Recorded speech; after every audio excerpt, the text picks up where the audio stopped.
Janganlah buat. Jangan buat macam itu. Rang Undang-Undang Anti-Buli 2025 adalah satu undang-undang yang khusus untuk melindungi anak-anak kita. Jadi perlulah kita mendengar suara mereka. Jadi apa yang kami telah buat adalah kami telah berjumpa dengan mereka dan membuat temu bual dengan mereka untuk mendapatkan pendapat anak-anak kita tentang kes buli yang berlaku di Malaysia ini. Jom kita saksikan. Apa itu buli, adik? Buli ialah perbuatan menyakiti seorang individu. Kalau cikgu suruh lap cermin, adakah itu dikira sebagai buli? Tak. Sebab untuk kebersihan kelas juga. Sebab itulah cikgu suruh. Supaya tingkap tu tak kotor. Okey, tapi katakanlah kalau kawan suruh lap tingkap, adakah itu buli? Boleh jadi sebab itu bukan cikgu yang suruh.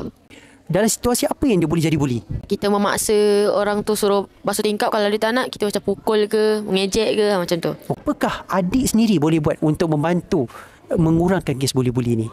Kita kenalah jangan bully orang kan. Dan jangan pula terlalu baik sampai dibuli. Kalau awak tengok kawan awak kena buli, apa yang awak buat? Saya membawa dia kepada guru kaunseling. Adakah awak akan pergi dekat pembuli tu cakap, no, jangan buat lagi? Ya, saya cakap, saya marah dia. Janganlah buat. Jangan buat macam itu.